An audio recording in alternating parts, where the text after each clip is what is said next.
A man stands in the desert at dawn. The sky hasn't decided what color it wants to be yet. He's wearing a pork pie hat, and his eyes, those pale, haunted eyes, are fixed on a tower in the distance. There's a device up there, something that's never existed before, something that probably shouldn't exist at all. The countdown begins, and you can see it in his face. He knows exactly what's coming, and he has absolutely no idea what's coming.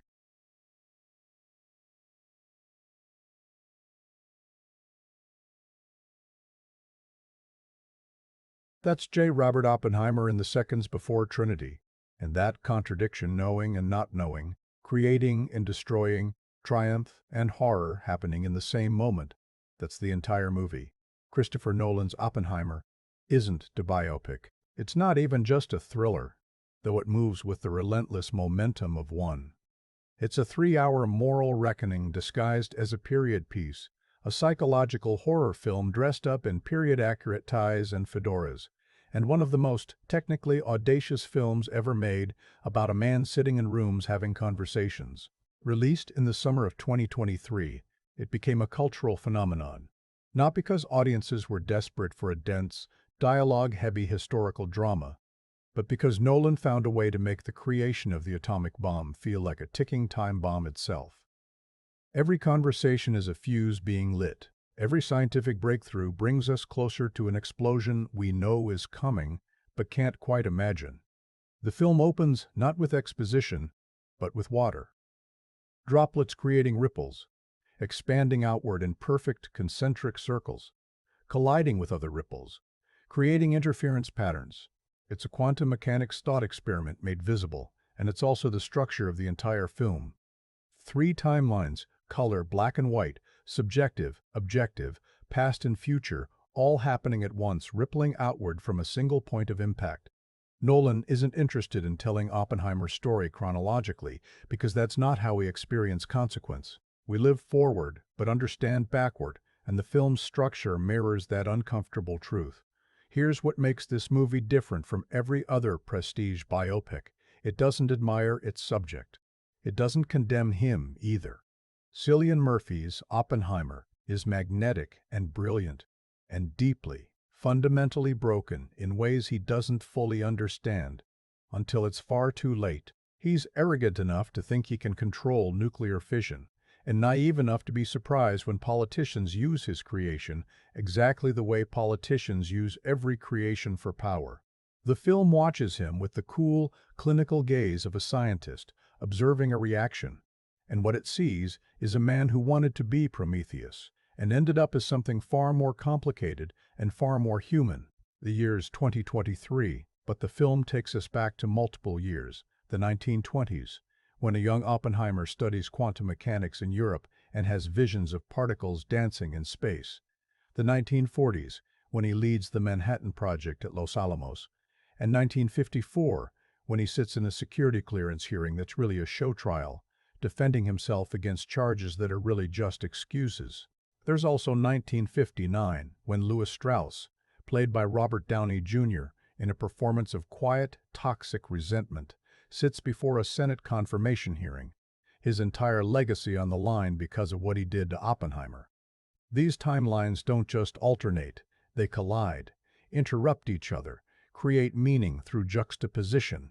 A line of dialogue in one era gets its answer 20 years later. A decision made in 1945 echoes in 1954 in ways that feel both inevitable and devastating. This is Nolan's first true character study, and he brings every tool in his arsenal to bear on it. The IMAX cameras that he's used to capture Gotham City and spinning space stations are now capturing extreme close-ups of Murphy's face, every flicker of doubt and realization blown up to 70 feet tall. The practical effects obsession that gave us a real spinning hallway in Inception now gives us a real explosion for the Trinity test. No CGI, just actual fire and force filmed at high speed, and the result looks like the end of the world because in a very real sense, it was. The sound design, courtesy of Nolan's regular team, doesn't just support the story, it becomes the story, with Ludwig Göransson's score turning footsteps into percussion, heartbeats into rhythm, and the background radiation of creation into a constant, anxiety-inducing drone. But here's the thing about Oppenheimer that separates it from Nolan's previous work. It's a talkie. There are no set pieces in the traditional sense. The action is intellectual, political, personal. The Trinity, test the moment we've been building toward for 2 hours, happens in silence. The actual explosion, the one that changed human history, is muted. What we hear instead is Oppenheimer's subjective experience, the horror of realization, the sound of a world fundamentally altered. It's the opposite of spectacle, and it's more devastating than any CGI fireball could ever be. The film is based on American Prometheus, the Pulitzer Prize-winning biography by Kai Bird and Martin J. Sherwin, and that subtitle, Prometheus, is crucial.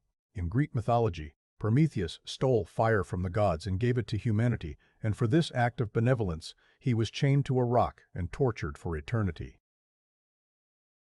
Oppenheimer gave humanity nuclear fire, and the film is about his torture, not physical, but political, personal, psychological.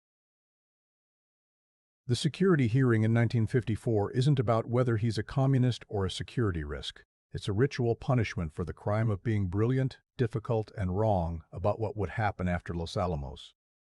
Lewis Strauss orchestrates it, not because Oppenheimer is dangerous to America, but because he was rude to Strauss once, because he opposed the hydrogen bomb, because he represents everything Strauss wants to be, but isn't.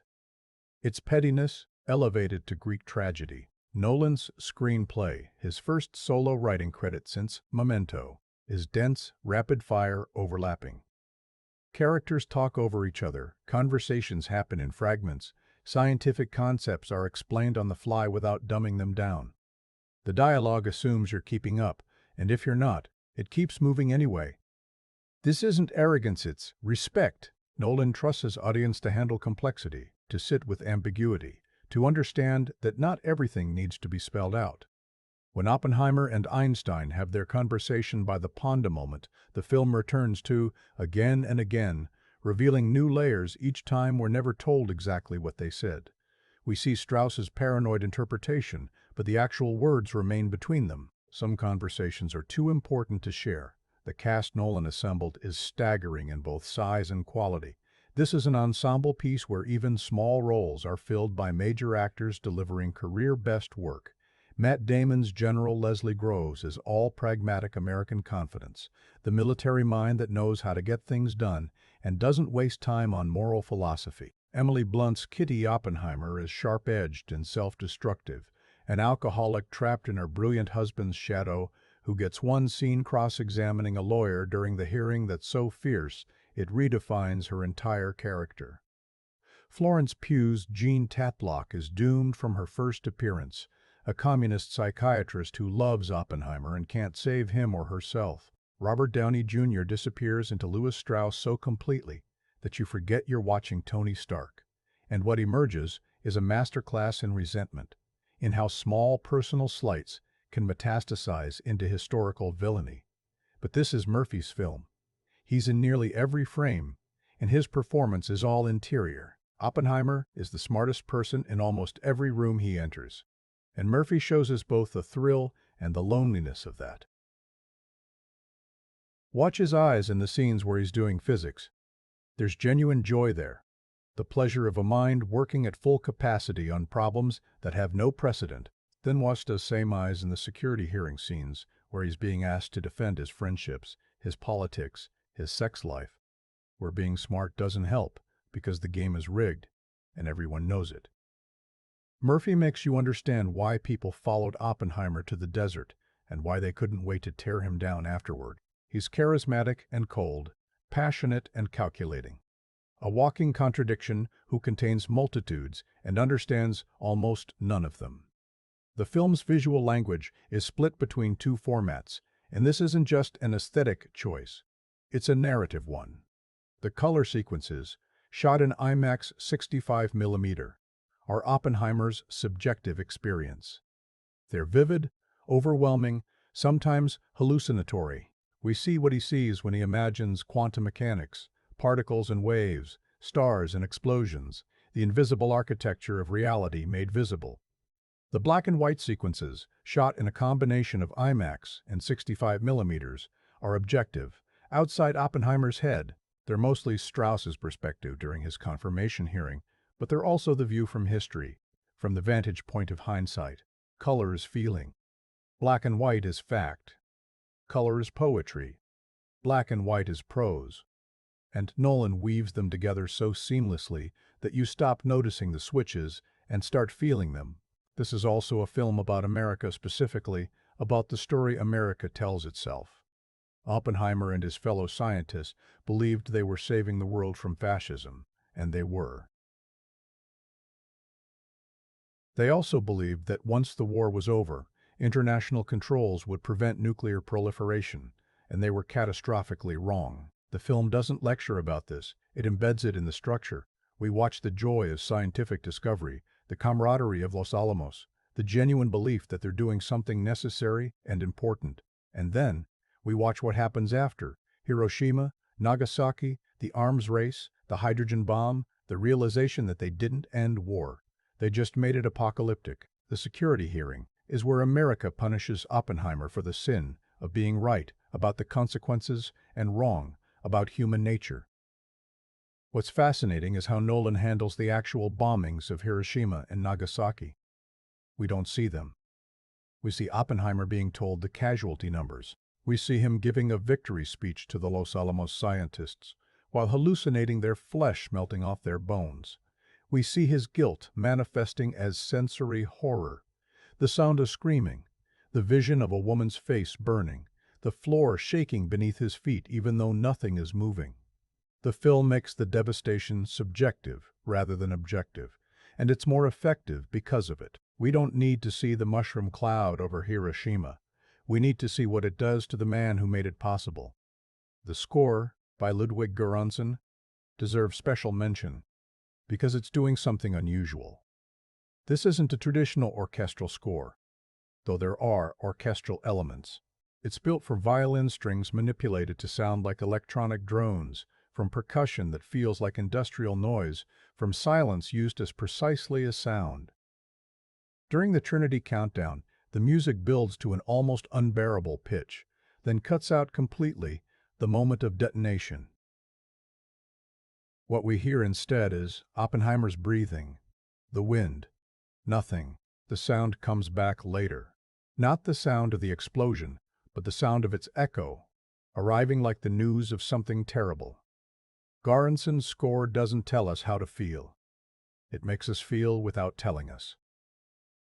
This is Nolan's longest film, and it earns every minute of its 3-hour runtime.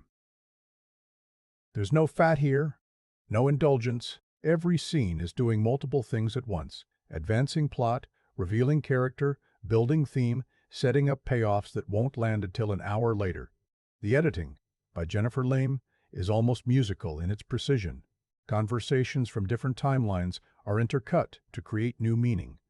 A question asked in one era is answered in another. The rhythm accelerates and decelerates, rushing through years of history in minutes, then spending 10 minutes on a single hearing exchange. It's ambitious, demanding filmmaking, and it refuses to make things easier than they are. The questions the film raises don't have easy answers, and Nolan knows better than to provide them. Was Oppenheimer a hero for helping end World War II? Was he a villain for creating a weapon that could end all life on Earth? Was he a victim of McCarthyist persecution? Was he a privileged genius who got exactly what his arrogance earned? The film's answer is yes. Yes to all of it.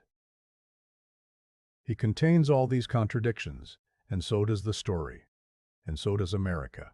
The security hearing isn't really about national security, it's about power, about who gets to decide what security means, about using bureaucracy as a weapon against people who ask uncomfortable questions.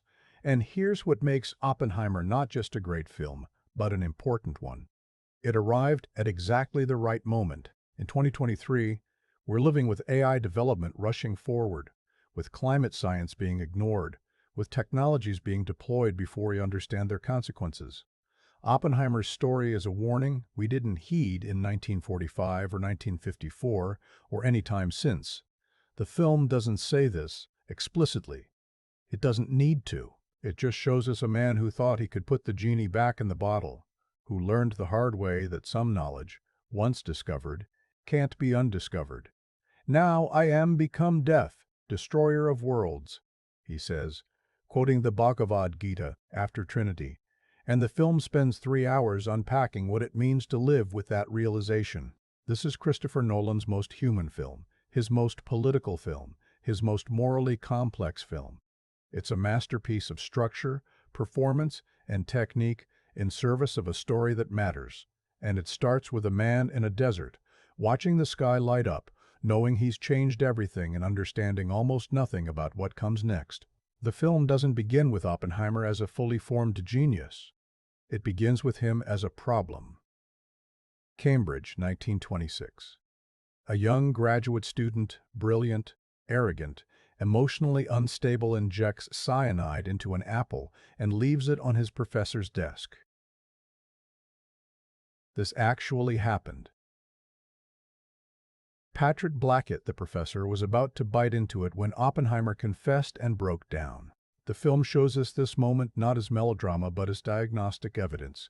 Here's a mind that can conceptualize murder but can't handle the emotional reality of laboratory work. He's a theorist, trapped in an experimentalist's world, and it's literally poisoning him. Nolan uses this early sequence to establish something crucial. Oppenheimer's genius and his instability aren't separate traits. They're connected. When he travels to Göttingen to study under Max Born, we see him coming alive in a way he never did at Cambridge. The theoretical physics conversations aren't just intellectual, they're sensual. He sees equations as music, particles as dancers, quantum mechanics as poetry. There's a scene where he's listening to Niels Bohr lecture, and Murphy's face registers pure ecstasy. This is someone who experiences physics the way most people experience art or sex or religion. It's intoxicating and dangerous because he's built his entire identity around being the smartest person in the room, and that identity will eventually collide with political reality in catastrophic ways. The structure Nolan employs here is deliberately disorienting, and it mirrors the film's central theme about perspective and truth. We're watching 3 different timelines simultaneously, the color sequences following Oppenheimer's rise from brilliant student to Los Alamos director to destroyed political figure. The monochrome timeline tracking Louis Strauss through his 1959 Senate confirmation hearing and the security clearance hearing in 1954 that becomes the film's emotional crucible. These aren't just parallel stories, they're an active conversation. A scene of young Oppenheimer being recruited by General Groves cuts to elderly Oppenheimer being interrogated about that same conversation, his words from 1942 being weaponized against him in 1954. Let's talk about the recruitment, because it's a masterclass in how this film constructs meaning through juxtaposition. General Groves, played by Matt Damon, with blunt American pragmatism, is looking for someone to run a secret weapons program. He's been told Oppenheimer is the best theoretical physicist in America, possibly the world. He's also been told Oppenheimer is a security nightmare, left-wing politics, communist friends, a girlfriend who's a party member, a brother who's definitely a communist.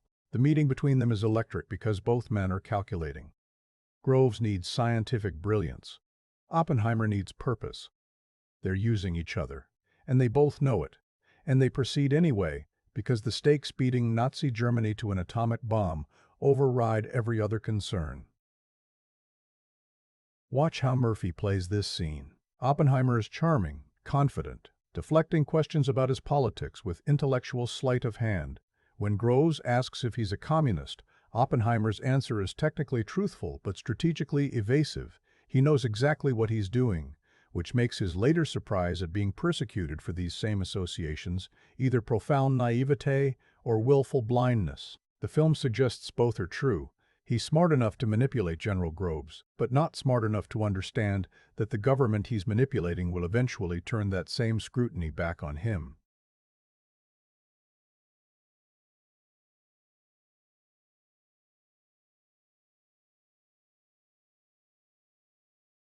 The Berkeley years.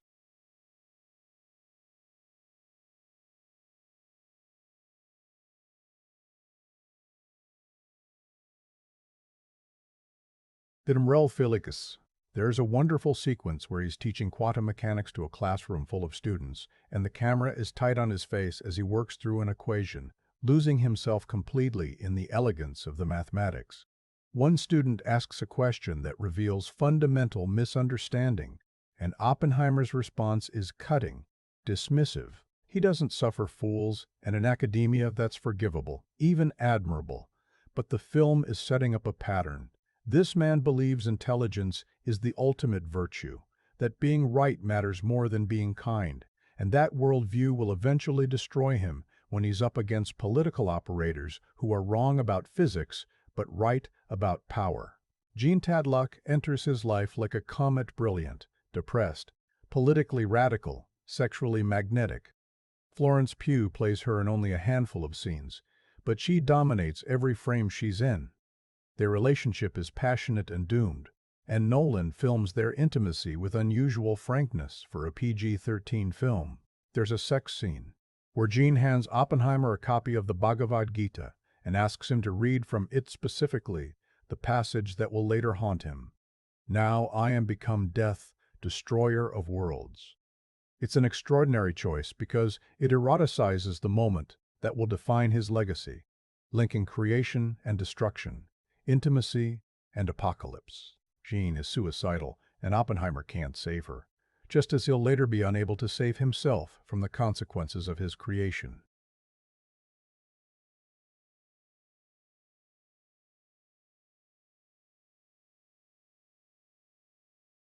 Then there's Kitty, played by Emily Blunt as a woman who's already been married 3 times and knows exactly what she's getting into with Oppenheimer.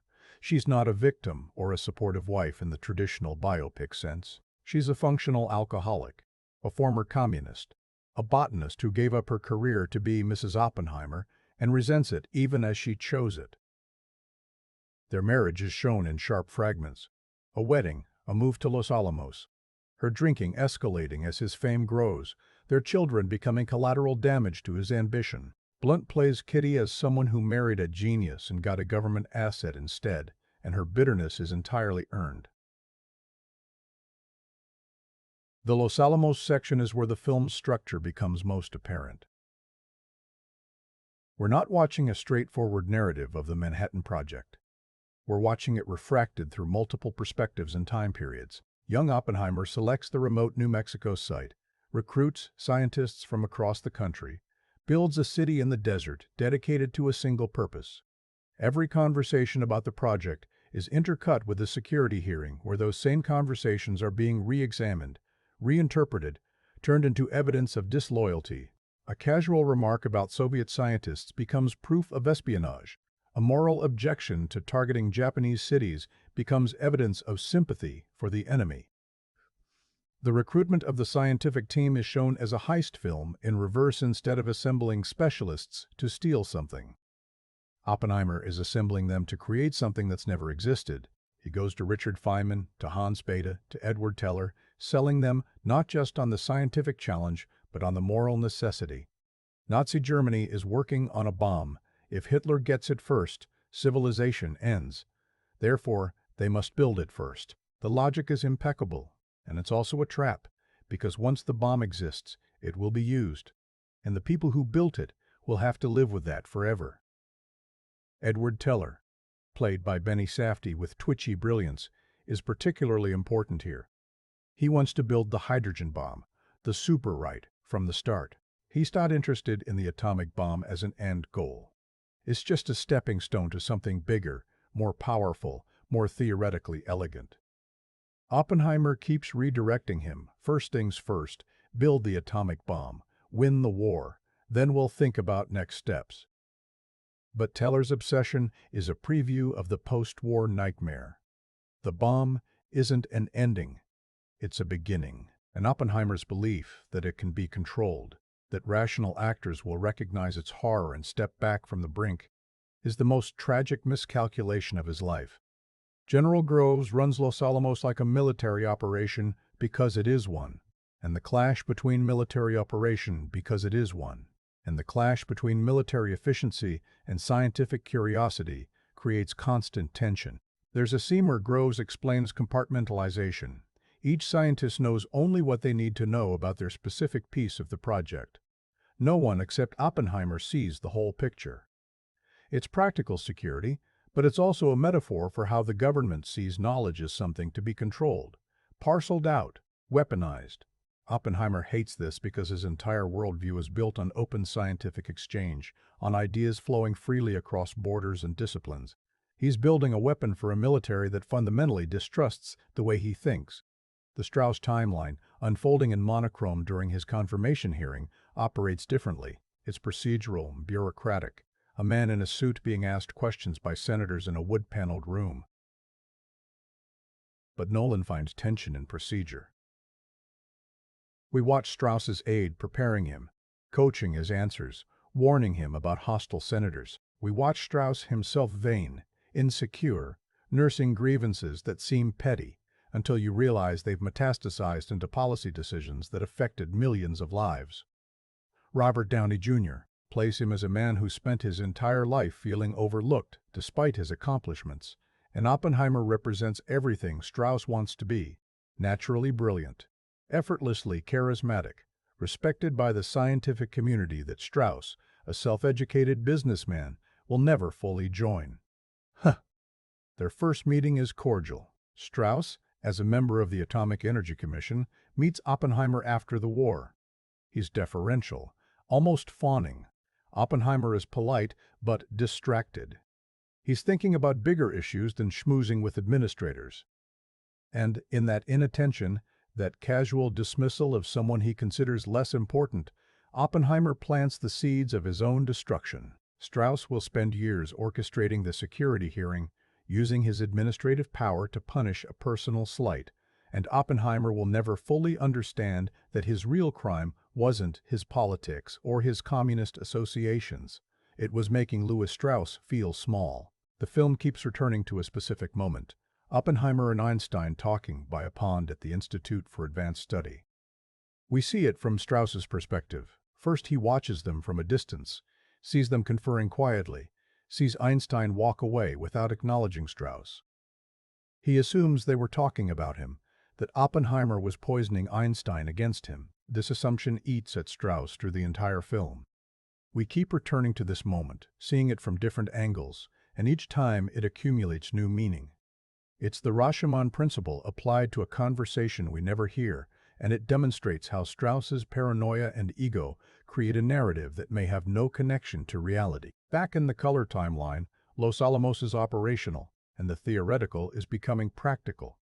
There's a scene in the machine shop where Oppenheimer watches technicians assembling components, and you can see him grappling with the physical reality of what he's designed. On a blackboard, these were elegant equations. In the New Mexico desert, they're plutonium cores and explosive lenses and triggering mechanisms. The abstraction is becoming concrete. And with that concreteness comes responsibility. He hasn't fully processed. His friend Isidore Rabi refuses to join the project on moral grounds. And Oppenheimer's response is revealing, he argues: necessity, urgency, the Nazi threat. He doesn't engage with the moral question, because engaging with it might mean stopping, and he can't stop.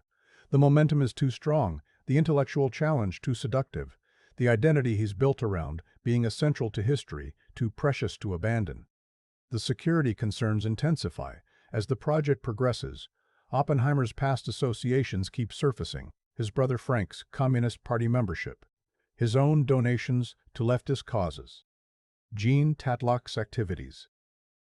The security officers, particularly William Borden, the man who will later write the letter accusing Oppenheimer of being a Soviet agent, start building a file. Every conversation is monitored. Every friendship is suspect. And Oppenheimer, despite his intelligence, doesn't seem to grasp the scope of the surveillance or its implications. He thinks being essential makes him untouchable. He's wrong.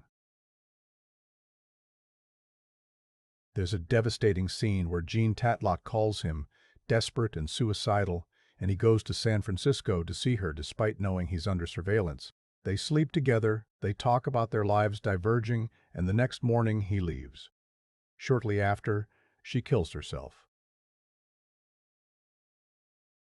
The film doesn't show the suicide. We learn about it the way Oppenheimer does, through a phone call, the news arriving like a punch. And in the security hearing years later, this visit is presented as evidence not of compassion, but of continuing communist associations, of security violations, of judgment so poor it disqualifies him from holding clearance.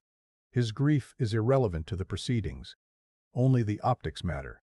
The narrative structure keeps tightening, the timelines converging as we approach Trinity. Young Oppenheimer pushes his team toward the test. Older Oppenheimer sits in the hearing defending decisions made under wartime pressure. Strauss sits in his confirmation hearing watching his carefully constructed revenge unravel in ways he didn't anticipate. Every scene now is doing multiple things: advancing the plot, deepening character, building the thematic weight of consequence and judgment. Nolan's script doesn't waste a single line. Dialogue from one timeline echoes in another, creating patterns and meanings that accumulate across the 3-hour runtime. And here's what makes this storytelling approach so effective. It forces us to experience the film the way Oppenheimer experiences his life after Trinity. Past, present, and future collapse into a single traumatic moment. The thing you did 20 years ago is being examined today, with implications for tomorrow. Linear time is a comforting fiction. Consequence is eternal. The countdown to Trinity is the most technically audacious sequence in a film full of audacious choices. Nolan stretches approximately 90 seconds of real time into nearly 20 minutes of screen time, intercutting the test preparation with the security hearing, with Strauss's confirmation testimony, with Oppenheimer's memories and premonitions. The tension isn't about whether the bomb will work. We know it will. But about what it means that it works. Ludwig Göransson's score builds to a nearly unbearable crescendo. Violin strings processed to sound like machinery screaming, percussion mimicking a racing heartbeat. Scientists and military personnel take their positions at observation points miles from ground zero. Oppenheimer stands with his team, his face a mask of anticipation and dread. The weather is wrong. Rain threatens to cancel the test. Groves is furious. They've spent $2 billion and years of work, and now nature might postpone everything. But Oppenheimer, consulting with meteorologists, finds a window. Dawn. They'll test at dawn. And so we watch the final preparations in the pre-dawn darkness. The device being hoisted up the tower, technicians making final connections, soldiers laying bets on whether it will work at all, whether it will ignite the atmosphere and end all life on Earth. That last concern isn't hyperbole. There was genuine scientific debate about whether the chain reaction might continue indefinitely. They decided the risk was acceptable.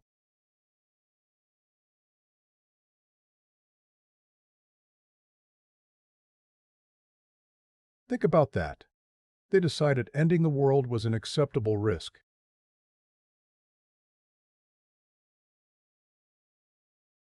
Child. The end. 9. 8. And here's where Nolan does something extraordinary. He cuts the sound. We see mouths moving, counting down. We see Oppenheimer's eyes, wider than they've been in the entire film, watching the horizon. We see scientists holding their breath. 7. 6. 5. The silence is absolute, oppressive. 4. 3. 2. 1. And then light. Pure white light that fills the screen, that seems to come from everywhere and nowhere, that burns away everything else. For several seconds, there's nothing but light. No sound, just luminosity so intense it feels physical. Then the shock wave arrives, not sound, not yet just the visual impact, the air distorting, the pressure wave rippling outward. We see it hit the observation bunkers, see people stumbling from the force. And still no sound. Oppenheimer's face is illuminated by the fireball, and Murphy's expression is complex beyond description.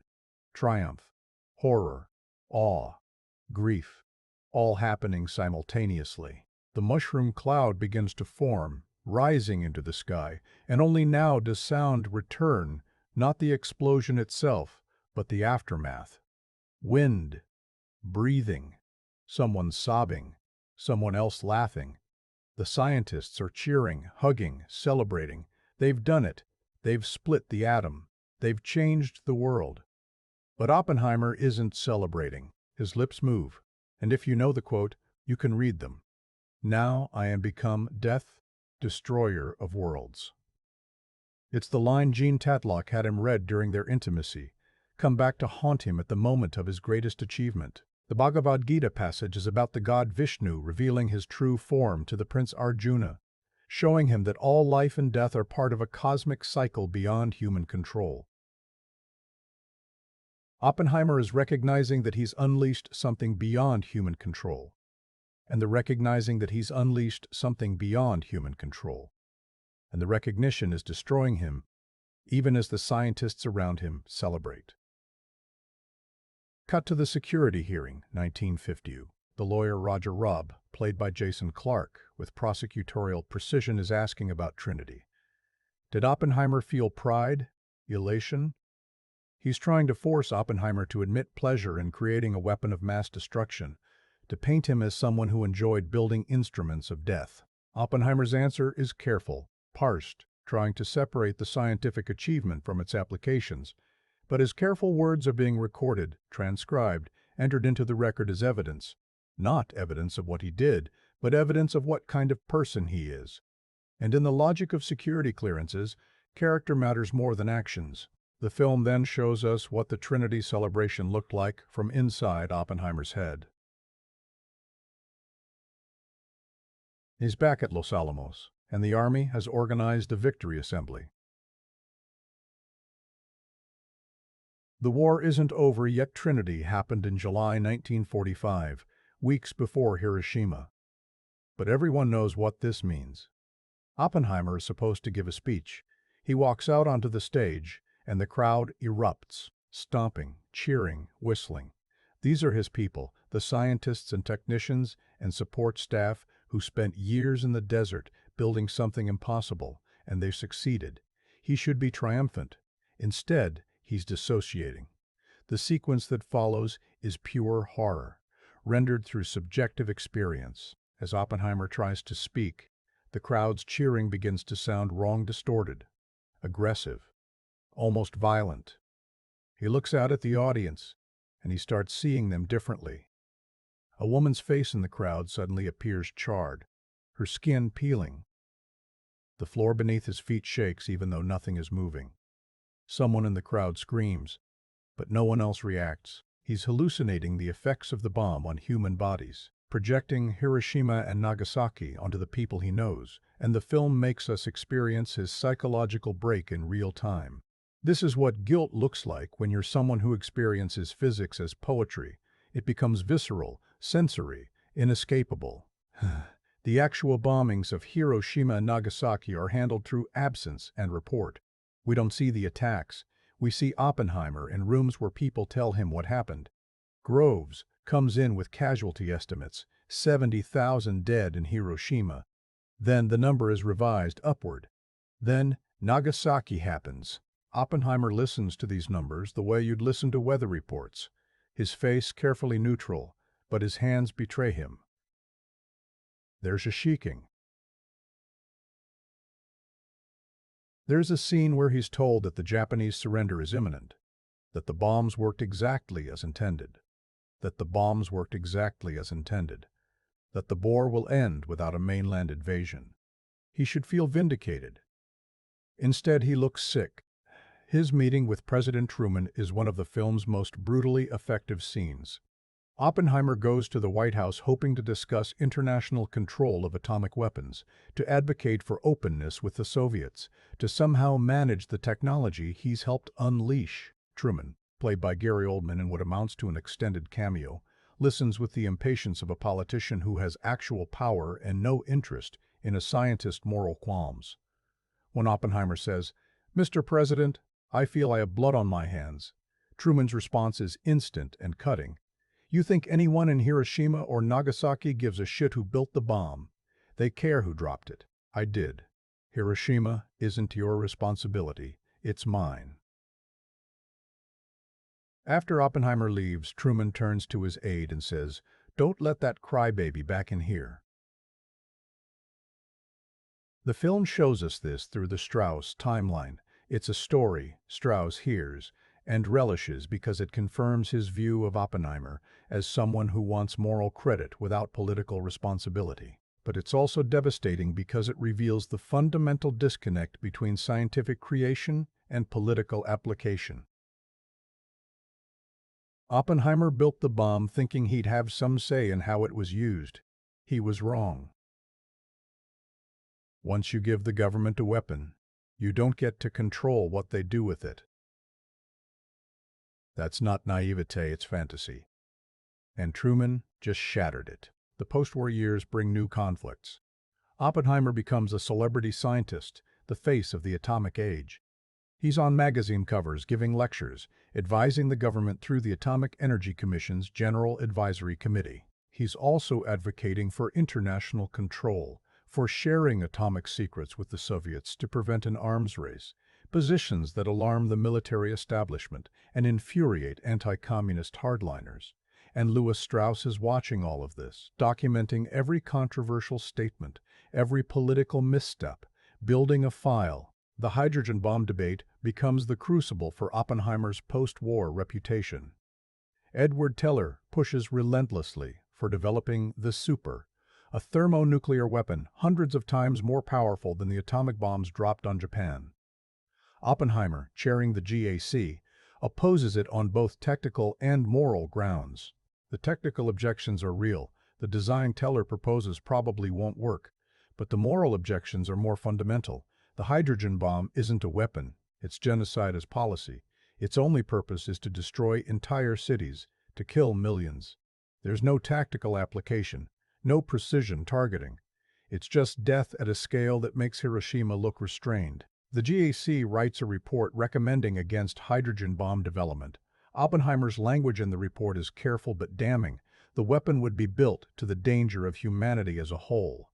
It's the right position scientifically and morally, and it's political suicide. The Soviet Union tests its first atomic bomb in 1949, years earlier than American intelligence predicted. The American public is terrified. Politicians demand the super as a response, and Oppenheimer, arguing for restraint, for thinking through the implications, gets painted as soft on communism, as someone whose political sympathies might be affecting his judgment. Strauss sees opportunity. He's now chairman of the Atomic Energy Commission, a position he's wanted for years, and he uses it to marginalize Oppenheimer systematically. There's a scene in the monochrome timeline where Strauss's aide asks why he's so focused on destroying Oppenheimer when there are bigger threats to worry about. Strauss's answer reveals everything about his character. Because he humiliated me. Not because Oppenheimer is a security risk or a communist sympathizer, but because years earlier, during a congressional hearing, Oppenheimer made Strauss look foolish about isotope exports. Strauss asked whether isotopes could be used for weapons research. Oppenheimer, in full condescending genius mode, laughed and explained that isotopes could also be used for medical research or agriculture. They're tools, not weapons. The hearing room laughed with him. At Strauss. That moment, that casual intellectual superiority, that public embarrassment is what drives Strauss to orchestrate the security clearance hearing. Not policy disagreements, not legitimate security concerns. Personal vendetta elevated to institutional persecution, and the film makes this clear through structure. We keep seeing this congressional testimony from different angles, each time understanding more about how Strauss's ego transformed a minor slight into career-ending revenge. Meanwhile, Teller finds scientists who can make the hydrogen bomb work. The Teller-Ulam design solves the technical problems. The test happens, the weapon works. And it's even worse than Oppenheimer feared. The yield is measured in megatons, the fireball visible from hundreds of miles away. The arms race he tried to prevent accelerates into nightmare. Within years, both superpowers have arsenals capable of ending civilization multiple times over. Oppenheimer was right about the consequences and powerless to stop them. The security hearing, when it finally arrives in 1954, has a predetermined outcome. It's framed as an inquiry into whether Oppenheimer should retain his security clearance, but it's structured as a trial. Rob, the attorney, has access to Oppenheimer's FBI files, to wiretap transcripts, to classified documents. Oppenheimer's attorney doesn't. Witnesses testify against him in secret sessions. He can't cross-examine them. The rules are rigged, and everyone knows it, and it proceeds anyway because the point isn't justice. It's punishment for having been right when the government wanted him to be wrong. Teller's testimony is the knife in the back. He's the only scientist from Los Alamos who testifies against Oppenheimer, and his words are chosen carefully to destroy while maintaining deniability. I would personally feel more secure if public matters would rest in other hands. Not a direct accusation, but a judgment that gives the board what it needs. Oppenheimer watches this testimony, and Murphy's face shows something breaking. This is betrayal by someone he recruited, someone whose career he helped build, someone who's sacrificing him to advance the hydrogen bomb program.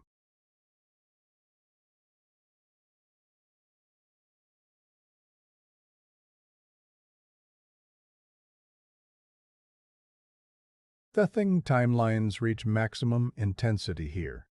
Young Oppenheimer building the bomb, middle-aged Oppenheimer defending his past, Strauss defending his action hearing. The film cuts between these moments with increasing speed, creating a rhythm that mirrors psychological collapse. Questions from 1954 get answered with footage from 1942. Accusations in the hearing get rebutted by witnesses in Strauss's confirmation. The structure itself becomes an argument about truth, perspective, and how history judges complicated men who make terrible decisions for complex reasons. And threading through all of this is that conversation by the pond between Oppenheimer and Einstein, shown in fragments, accruing meaning each time we return to it. Strauss believes they were discussing him, that Oppenheimer poisoned Einstein against his confirmation. But the film keeps that conversation private, unknowable. A reminder that some moments of human connection exist outside the surveillance state, beyond the reach of hearings and files and official records. The security hearing reaches its climax not with Oppenheimer's testimony, but with Kitty's. Emily Blunt gets one extended sequence that redefines her entire character and demonstrates why this marriage, dysfunctional as it is, has survived.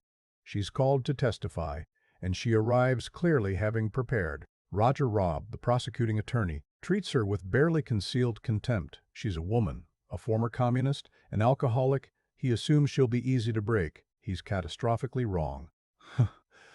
Rob tries to trap her with questions about her Communist Party membership in the 1930s, about her previous marriages, about her knowledge of Oppenheimer's associations. Kitty doesn't dodge. She answers directly, precisely, and then she goes on the offensive. When Rob suggests her husband's judgment is compromised by his relationships, she leans forward and asks if Rob's judgment is compromised by his ambition, by his desire to make a name for himself, destroying a great man. The room goes silent. Blunt plays this moment with controlled fury, a woman who spent years in her husband's shadow finally getting to speak, and what she says is devastating.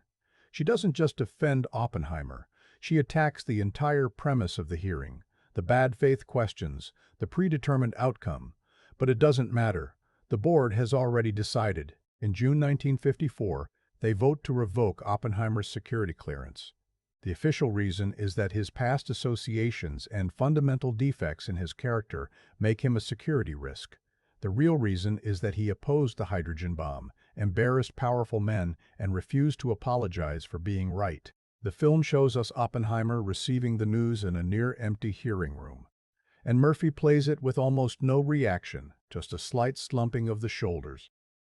A man who knew this was coming but hoped somehow it wouldn't.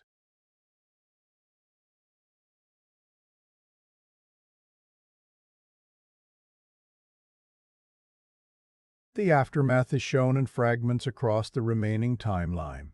Oppenheimer returns to Princeton, to the Institute for Advanced Study, where he's director but now politically radioactive. Students still want to learn from him. Scientists still respect him. But the government work is over. No more advisory committees. No more classified briefings. He's been ceremonially exiled from the very institutions he helped build, and the exile is permanent. There's a scene where he's giving a lecture, and the camera focuses on his hands. They're shaking, whether from stress or early signs of the throat cancer that will eventually kill him. The film doesn't specify.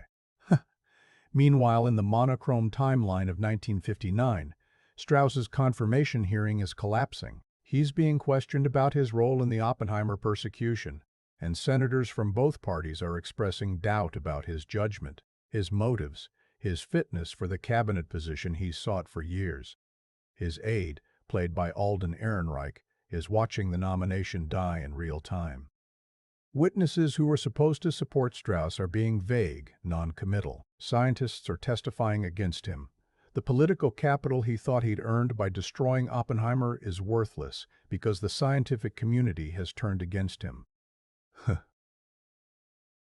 David Hill, a physicist, gives testimony that demolishes Strauss's credibility. He recounts how Strauss used his position to settle personal scores, how the Oppenheimer hearing was never about security but about punishment for perceived slights. The senators listen, and you can see the calculation happening. Confirming Strauss means endorsing a vendetta, and that's politically untenable. Robert Downey Jr. plays Strauss's realization beautifully, the slow, dawning horror that his revenge has backfired. That destroying Oppenheimer hasn't elevated him but has instead revealed him as petty, vindictive, unfit for higher office. The vote comes. Strauss is rejected by the Senate, the first cabinet nominee to be voted down in decades. His political career ends not in triumph, but in humiliation, and the film suggests poetic justice.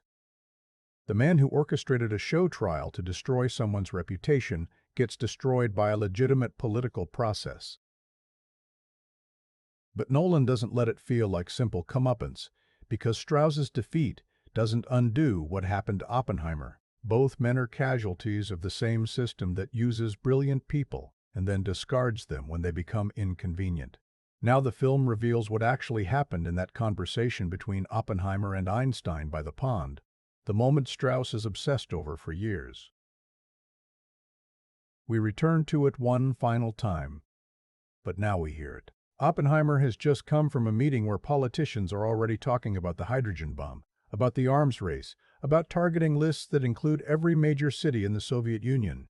He's devastated, realizing that Trinity didn't end anything. It just made the next war unthinkable, and therefore inevitable. He finds Einstein by the pond and confesses his fear. "When I came to you with those calculations, we thought we might start a chain reaction that would destroy the entire world." Einstein nods. He remembers the concern about atmospheric ignition, the calculation that it was improbable, but not impossible. Oppenheimer continues, "I believe we did. Not the literal chain reaction in the atmosphere, but a metaphorical one in human civilization. They've given humanity the power to end itself, and there's no reason to believe humanity won't use it." Einstein's response is quiet, almost gentle. Now it's been done, and they won't be able to undo it. It's a moment of shared understanding between two men who've both contributed to physics and must live with how their contributions have been weaponized.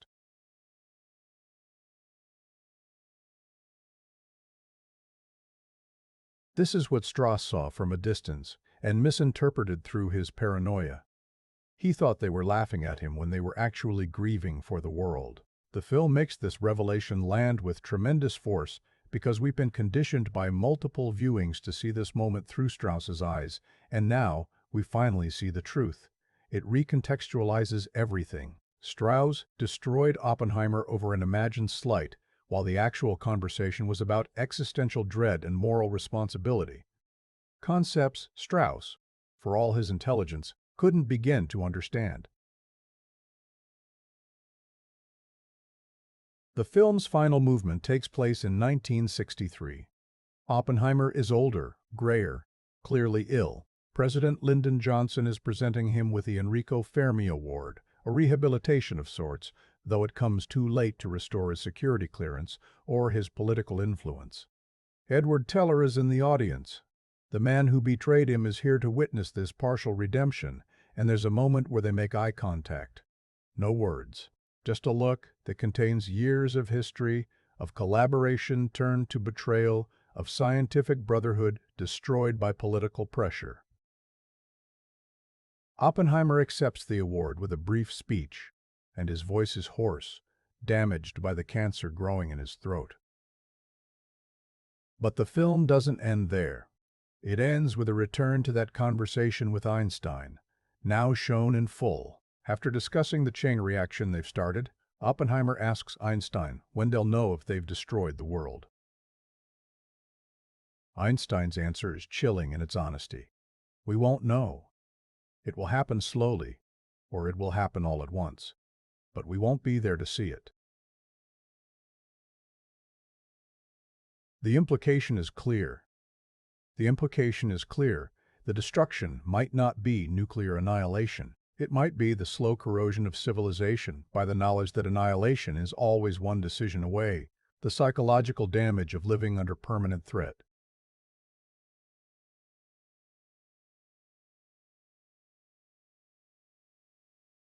The final image is Oppenheimer alone.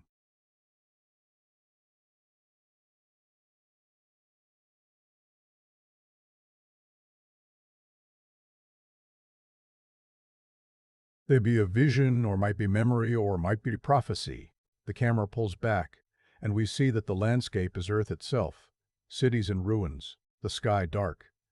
It's not clear if this is real or imagined, past or future. It doesn't matter. What matters is that Oppenheimer sees it, that this is the vision he's lived with since Trinity, the knowledge that he helped give humanity the power to do this, and that humanity, being humanity, probably will. Nolan ends the film not with resolution but with dread. The music builds to a final crescendo, then cuts out completely. Silence. Credits. The abruptness is intentional. There's no emotional release, no catharsis, because the story isn't over. We're still living in the world Oppenheimer helped create, still under the shadow of weapons that can end civilization, still pretending that rational actors won't use them when history shows us that every weapon ever invented has eventually been deployed.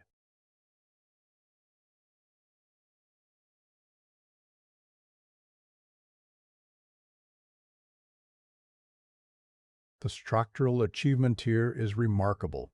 3 timelines that seem separate have revealed themselves to be in constant conversation, each one illuminating the others, creating meaning through juxtaposition rather than linear progression. The color sequences of Oppenheimer's life, the monochrome documentation of Strauss's downfall, and the security hearing that connects them. They're not just parallel stories, but a single story about consequence, about how actions in one era create ripples that destroy lives in another. And the film's final trick is making us realize we've been watching a tragedy where everyone loses. Oppenheimer loses his security clearance, his political influence, his peace of mind. Strauss loses his cabinet position, his legacy, his reputation. The scientists lose their innocence and their faith that knowledge is inherently good. America loses the moral high ground it claimed after World War II. Humanity loses the luxury of believing we're too rational to destroy ourselves. The only winner is the bomb itself, which continues to exist, continues to multiply, continues to haunt every geopolitical calculation decades after its creation. There's a devastating irony in how the film presents Oppenheimer's awards and honors in his later years. He receives the Fermi Award, foreign governments give him medals, universities offer honorary degrees, but none of it returns what was taken from him in 1954, and none of it addresses the fundamental horror that he spent his last years contemplating. That his greatest achievement was also humanity's greatest mistake, and there's no way to undo it. The rehabilitation is symbolic while the consequences remain material, permanent, potentially apocalyptic. The performances throughout this final section carry the weight of accumulated time. Murphy's Oppenheimer is physically diminished but intellectually uncompromised. He still sees the whole picture, still understands the implications, and the understanding is killing him more surely than the cancer. Strauss experiences the specific humiliation of someone whose schemes have succeeded tactically but failed strategically. He destroyed Oppenheimer, but destroyed himself in the process. And the supporting cast, returning for brief moments in this final timeline, show us the scattered remnants of the Los Alamos community, people who spent decades processing what they did in the desert. Kitty, in their final scene together, is still drinking, but with a different quality. Not escape, but endurance. She survived being married to a man married to his guilt, and there's a kind of bitter victory in that survival. Their children are barely present in the film, and that absence is itself meaningful. This is a story about how ambition and historical importance destroyed domestic life, about how the personal casualties of great events are invisible to history, but devastating to the people who experience them. The editing in these final sequences, by Jennifer Lame, deserves special recognition for how it manages temporal collapse without losing clarity. We're watching three different time periods resolve simultaneously, and yet we always know where we are, what's at stake, how each moment connects to the others. The rhythm accelerates in the hearing sequences and decelerates in the contemplative moments with Einstein, creating an almost musical structure where tempo shifts generate emotional meaning. And that final silence, the cut to credits without resolution, without comfort, is Nolan refusing to let the audience off the hook. We don't get to process this as history, something that happened to other people in the past. We're still living in Oppenheimer's world, still one misunderstanding or miscalculation away from the chain reaction he feared. The film ends, but the story it's telling continues, and that continuation is the most horrifying thing about it. Cillian Murphy's performance as J. Robert Oppenheimer is a study in controlled disintegration. Watch his eyes in any given scene. They're doing three things at once. There's the surface conversation he's having, the calculation happening underneath about how to navigate the political or scientific problem in front of him, and beneath that, a third layer of existential awareness that he's complicit in something he can't fully articulate. Murphy, working with Nolan for the sixth time, understands that Oppenheimer's intelligence isn't just about being smart, it's about processing reality at a frequency most people can't access, and that processing is both his superpower and his curse. There's a scene early in the film where Oppenheimer is teaching quantum mechanics at Berkeley, and a student asks about the practical applications of wave-particle duality. Murphy's face shows something like pity, not contempt, but genuine sadness that this student is asking the wrong question. Oppenheimer doesn't care about applications. He cares about truth, about understanding the fundamental structure of reality. The fact that this understanding will later be weaponized is something he either can't foresee or chooses not to consider. Murphy plays him as someone so genuinely excited by ideas that he's blind to their consequences, and that blindness isn't stupidity, it's a kind of intellectual purity that has no place in the real world. The physical transformation Murphy undergoes is striking but never showy. Young Oppenheimer is lean, intense, moving with nervous energy. Post-Trinity Oppenheimer is gaunt, hollow-eyed, moving like someone who's forgotten how to inhabit his body properly. By the security hearing, he's a ghost. Murphy lost significant weight for the later scenes, and you can see it in his face, the skull emerging beneath the skin, the way his suits hang on him like he's disappearing inside them. It's not vanity acting. It's visual storytelling about what guilt does to a person over time. But the performance's real achievement is in the micro-expressions during the hearing sequences. Oppenheimer is being attacked from multiple directions, his science questioned by non-scientists, his loyalty interrogated by people who've never faced a moral dilemma more complex than a budget decision, his entire life reduced to a series of associations and incidents stripped of context. Murphy shows us someone trying to maintain dignity while being systematically humiliated, and the effort is exhausting to watch. There's a moment when Rob asks about his relationship with Jean Tatlock, implying that her communist activities must have influenced him, and Murphy's face registers pure grief before he locks it down and gives the careful, legalistic answer his lawyer has prepared. The grief is for Jean, dead by suicide, now being used as evidence against him. The lockdown is survival instinct. Robert Downey Jr.'s Louis Strauss is the film's secret weapon, a performance so controlled and bitter that it redefines what movie villainy can look like. Strauss isn't evil in any conventional sense. He's insecure, and his insecurity, combined with institutional power, becomes more destructive than any mustache-twirling antagonist could ever be. Downey plays him as a self-made man who's never forgiven the world for making him work for respect, while people like Oppenheimer receive it effortlessly. Every scene in the monochrome timeline shows us Strauss performing confidence while seething underneath.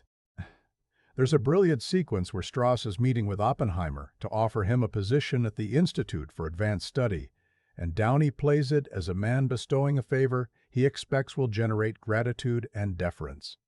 Oppenheimer accepts but treats it as a transaction, not a gift. He's polite but distracted, already thinking about the physics problems he'll pursue at Princeton. Strauss wanted worship and got professional courtesy, and Downey lets us see the disappointment register as a tiny hardening around his eyes, a fractional tightening of his smile. That's the seed of the destruction that will come years later. Not policy disagreement, just wounded pride. The performance works because Downey makes Strauss believe he's the hero of his own story. In the confirmation hearing scenes, when he's being questioned about the Oppenheimer persecution, Strauss genuinely thinks he was protecting national security. He's constructed a narrative where Oppenheimer is the villain, a man whose arrogance and communist sympathies made him a threat, and Strauss is the patriot who had the courage to act. The fact that this narrative is self-serving delusion doesn't make it less real to Strauss. Downey shows us someone so invested in his own mythology that he can't see the truth even when it destroys him. Emily Blunt's Kitty Oppenheimer could have been a thankless role, the suffering wife, the collateral damage. Instead, Blunt plays her as someone who made choices and has to live with them, same as her husband. Her first scene establishes the dynamic immediately. She's at a party, drinking heavily, watching Oppenheimer hold court with other scientists, and her face shows complex calculation. She knew what she was marrying. She chose it anyway, and now she's trapped in a life that's exactly what she signed up for, which doesn't make it any less suffocating. Blunt's alcoholism scenes are never played for sympathy or judgment. They're just fact. There's a moment at Los Alamos where she's nursing their infant while holding a drink, and the staging is deliberately uncomfortable. She's a brilliant botanist who's been reduced to being Mrs. Barrows. Oppenheimer, her career abandoned for his, and the drinking is how she survives the reduction. When their second child is born during the Manhattan Project, there's a scene where Oppenheimer visits her in the hospital, stays for 5 minutes while explaining some urgent physics crisis, and leaves. Blunt's reaction is a single tear that she wipes away with angry efficiency. No words, just the physical manifestation of being married to someone married to his work. But that hearing testimony scene, that's where Blunt explodes off the screen. She's been relegated to the margins of the film until this moment. And then suddenly, she's the most dangerous person in the room. When Rob condescends to her, asking if she understood her husband's work, Blunt's delivery is acid. Which work? The physics he did that you couldn't possibly understand, or the work he did for your government that you're now using against him? She's channeling years of resentment at Oppenheimer, at the security apparatus, at being underestimated, into advocacy for her husband, and it's ferocious. The performance makes you understand why this marriage survived when it had every reason to fail. Matt Damon's General Leslie Groves is American pragmatism incarnated, a military mind for whom the bomb is just a particularly complex logistics problem. Damon plays him with no intellectual pretensions. Groves doesn't understand the physics and doesn't need to. His job is security, resources, timelines, results. There's a wonderful scene where Oppenheimer is explaining quantum mechanics to him, getting increasingly abstract, and Groves just cuts him off. Can you build it? That's the only question that matters to him. The science is the scientist's concern. Making it happen is his. What Damon brings to the role is a kind of blue-collar directness that contrasts sharply with the scientist's theoretical mindset. When Los Alamos scientists protest compartmentalization, Groves doesn't argue the merits. He just implements it anyway, because that's how the military works. When Oppenheimer tries to discuss the moral implications of using the bomb on Japan, Groves listens politely and then makes clear that's not Oppenheimer's decision to make. Damon shows us someone who's comfortable with hierarchy, with following orders and giving them, and who genuinely doesn't understand the scientist's hand-wringing about consequences. The bomb is a weapon. Weapons get used. What's complicated about that? But there's a late scene after the war where Groves testifies on Oppenheimer's behalf during the security hearing, and Damon lets a crack show. He's uncomfortable in civilian clothes, uncomfortable being questioned by lawyers instead of giving commands. And when he defends Oppenheimer's loyalty, there's genuine respect there, not for Oppenheimer's politics or his moral philosophy, but for his competence, for delivering the weapon when Groves needed it delivered. It's a military man's tribute. You did the job. That should count for something. Florence Pugh's Jean Tatlock appears in only a handful of scenes, but she haunts the entire film. Pugh plays her as already aware of her own doom. There's a quality of someone who knows she won't survive this life and is trying to experience as much as possible before the inevitable end. Her communist activism isn't naive idealism, it's desperate search for meaning in a world that feels fundamentally broken to her. When she meets Oppenheimer at a party, throwing herself at him intellectually and sexually, Pugh shows us someone seeking connection with another damaged, brilliant person, hoping that their combined brokenness might create something whole.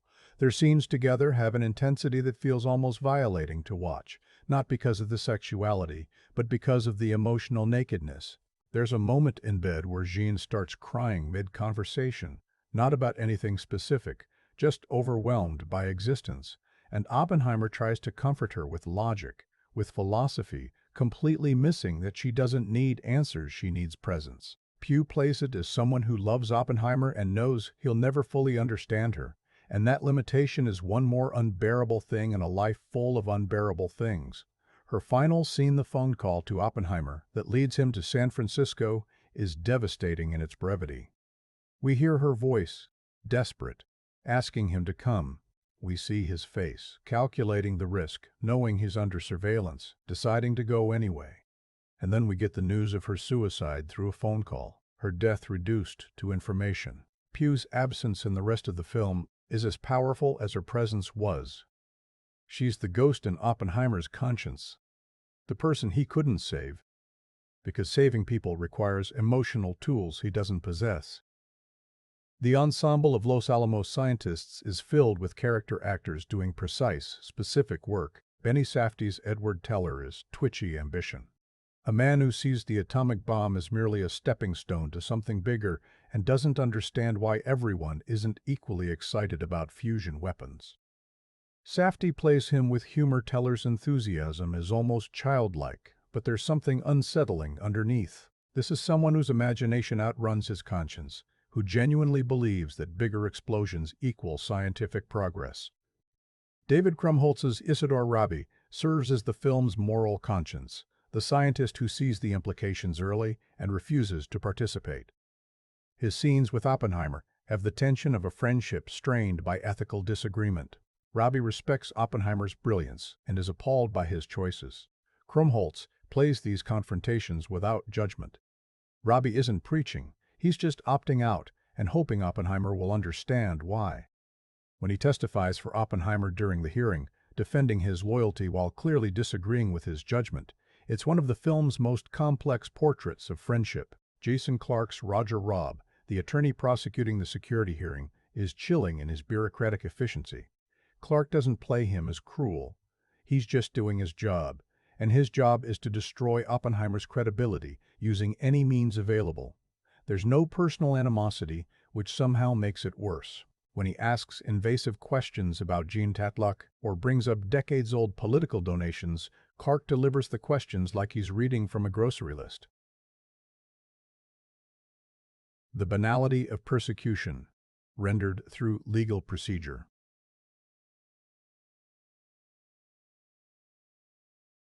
Josh Hartnett's Ernest Lawrence is fascinating as the ambitious scientist who befriends Oppenheimer and then distances himself when the politics get dangerous. Hartnett plays him as someone who wants the credit without the consequences, who enjoys being associated with genius until that association becomes professionally risky. When he refuses to testify for Oppenheimer during the hearing, claiming illness, the film doesn't judge him. It just shows the pragmatic calculation of someone who's decided his career matters more than friendship. Tom Conti's Einstein is used sparingly but powerfully, appearing as both mentor and mirror to Oppenheimer. Conti plays him in his later years, past his revolutionary physics, aware that his theories enabled weapons he never intended.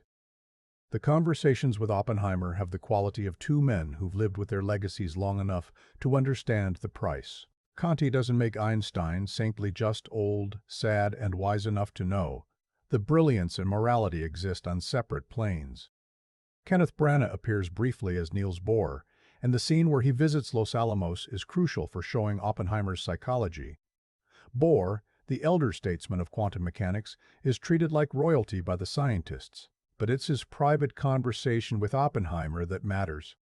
He warns that after the war, scientists won't be heroes, they'll be targets. Branagh delivers this prophecy with weary certainty, as someone who's watched how governments treat brilliant minds that become inconvenient. Oppenheimer hears the warning and doesn't believe it applies to him. That hubris is his undoing. Rami Malek's David Hill appears only in the Strauss confirmation hearing timeline, testifying against Strauss's nomination. Malek plays him as quietly furious. Here's a scientist who's watched the Oppenheimer persecution happen and is using this opportunity for payback.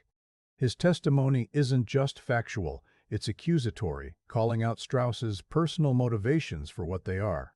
Malek makes Hill the voice of the scientific community's judgment, and that judgment is damning. Alden Ehrenreich's congressional aide to Strauss serves as audience surrogate in the monochrome timeline. He's trying to understand why his boss is so obsessed with Oppenheimer, why this particular vendetta has consumed years of planning and political capital. Ehrenreich plays him as genuinely loyal, but increasingly disturbed by what he's learning. There's a late scene where he realizes the confirmation is failing, and his face shows not just professional disappointment, but moral relief. Maybe his boss shouldn't get this promotion. The child actors playing the Oppenheimer children are barely present, and that absence is itself a performance choice that reflects their parents' priorities.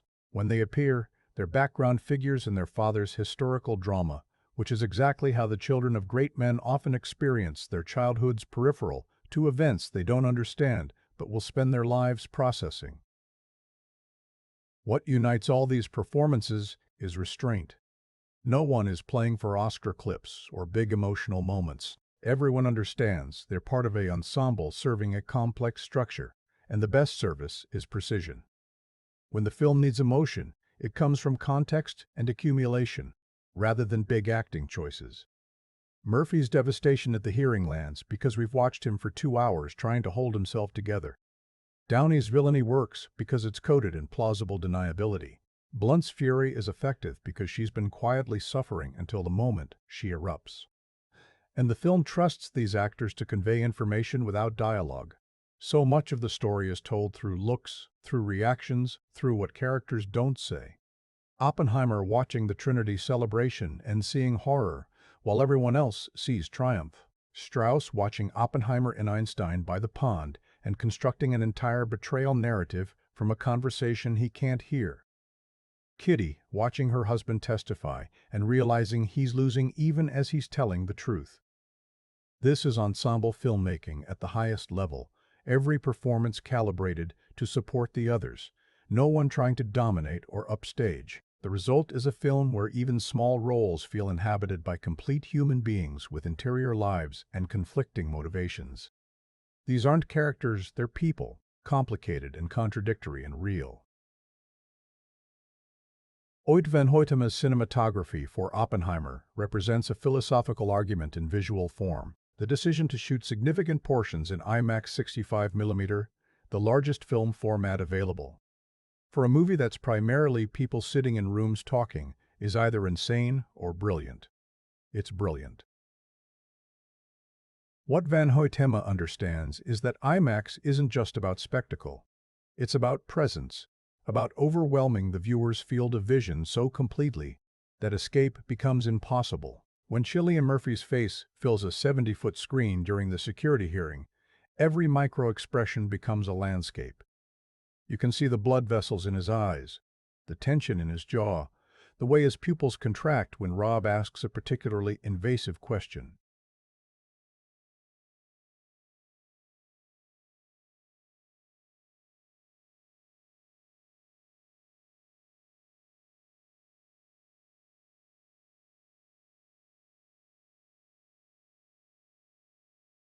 Dumeiririmbesu. The visual language splits between two distinct approaches that represent competing realities.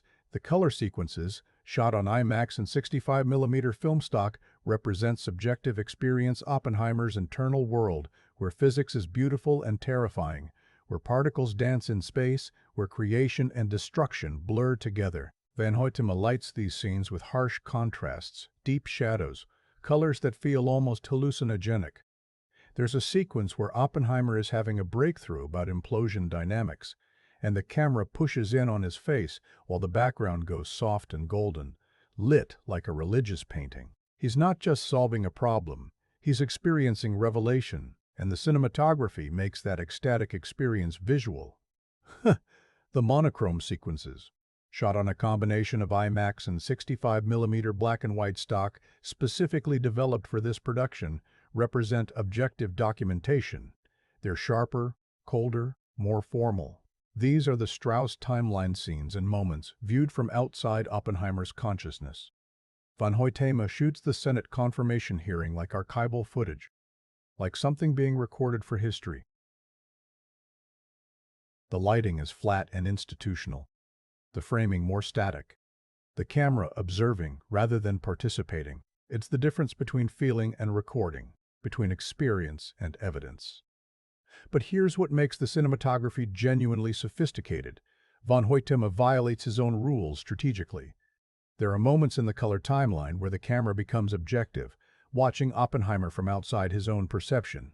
During the Trinity's celebration, when he's hallucinating the effects of radiation on the crowd, the camera pulls back to show us the actual celebration, people genuinely happy. No burned faces, no horror before returning to his subjective nightmare. And there are moments in the grayscale timeline where subjectivity creeps in, where Strauss's paranoia begins to infect the supposedly objective documentation.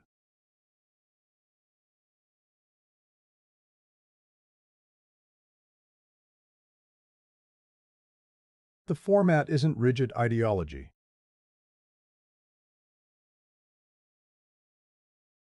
It's a stiff that can be bent to show how perspective shapes truth.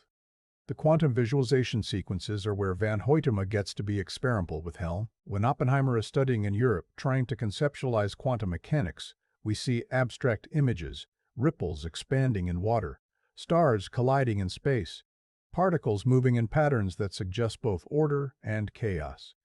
These aren't CGI effects, they're practical photography, high-speed captures of real phenomena, manipulated through exposure and development to look otherworldly. There's a shot of a single water droplet hitting a surface, filmed at thousands of frames per second, that becomes a visual metaphor for nuclear fission. The droplet hits, creates a crown of smaller droplets that expand outward, creating patterns of interference. Its physics is poetry, rendered through pure cinematography. The Los Alamos locations are shot to emphasize isolation and intensity. Van Hoytema uses the New Mexico landscape as both beautiful and hostile, vast skies that dwarf the human activity beneath them. Desert terrain that looks like another planet. The sense that these scientists are genuinely removed from civilization, free to do work that civilization isn't ready for. There's a shot during the construction of Los Alamos where the camera is positioned low to the ground, looking up at wooden buildings being erected against an enormous sky, and the framing makes these structures look temporary, fragile, inadequate to contain what's about to happen inside them. The Trinity test itself required innovations in how to photograph an explosion that can't actually be nuclear. Nolan's refusal to use CGI meant Van Hoytema and the visual effects team had to create a practical fireball that could read as atomic in scale and power. They used a combination of gasoline explosions, magnesium flares, and high-speed photography to create something that looks genuinely apocalyptic. The key was shooting it from multiple angles simultaneously. Some cameras close to capture detail and texture, others miles away to show the mushroom cloud forming against the dawn sky. The footage was then carefully assembled to create the impression of an event happening in real time across vast distance. But the most audacious choice is the extended silence during the blast. Van Hoytema holds on close-ups of faces watching the explosion, lit by the reflected light of the fireball, and we see their reactions before we hear the sound. It's scientifically accurate. Light travels faster than sound, so observers would have seen the flash before hearing the boom, but it's also psychologically precise. The silence forces us to watch these characters processing what they've done before the noise arrives to distract us. When the sound finally comes, it's not the explosion itself, but the aftermath: wind, debris, Oppenheimer's ragged breathing. Jennifer Lame's editing is the element that makes the non-linear structure comprehensible rather than confusing. She's cutting between three timelines, multiple time periods within those timelines, and subjective versus objective perspectives, and somehow the film never feels chaotic. The rhythm is everything. Lame uses the security hearing as a spine. We keep returning to it as an anchor point, while allowing the other timelines to flow around it in patterns that create meaning through juxtaposition. Watch how she handles a sequence where Oppenheimer is being questioned about his relationship with Jean Tatlock. The lawyer asks a question in 1954. Cut to 1930s Berkeley, Oppenheimer meeting Jean at a party. Cut back to the hearing, the question becoming more specific. Cut to Oppenheimer and Jean in bed, having the conversation where she gives him the Bhagavad Gita. Cut back to the hearing, now asking about her communist activities. Cut to Jean's funeral. Oppenheimer among the mourners. The editing creates a cascade of associations, showing us how a single relationship accumulates multiple meanings: romantic, political, tragic, depending on who's asking the questions and why. Lame uses hard cuts almost exclusively, avoiding dissolves or fades that might make the timeline shifts feel dreamlike or uncertain. The cuts are precise, often on movement or dialogue, creating a propulsive energy even in scenes that are just people talking. There's a sequence where Oppenheimer is explaining his security concerns to General Gross, and Lame cuts between this conversation, the security officers discussing the same issues, and the later hearing where these very concerns become evidence against him. The editing creates a three-way dialogue across 20 years, with each timeline commenting on the others. The pace accelerates as the film progresses, the cuts coming faster, the timeline shifts more frequent. By the final act, we're jumping between eras every few seconds, creating a sense of temporal collapse that mirrors Oppenheimer's psychological state. Past, present, and future exist simultaneously. Every decision he made is being re-examined. Every association is being weaponized. The editing makes this experience visceral, rather than intellectual. We feel the walls closing in, because the structure is closing in. Richard King's sound design operates on the principle that absence is as powerful as presence. The film is surprisingly quiet for long stretches, allowing dialogue and performance to dominate. But when sound becomes aggressive, it's overwhelming. During the scenes where Oppenheimer is struggling with stress and guilt, everyday sounds become hostile. Footsteps echo like gunshots. Conversations in adjoining rooms sound like shouting.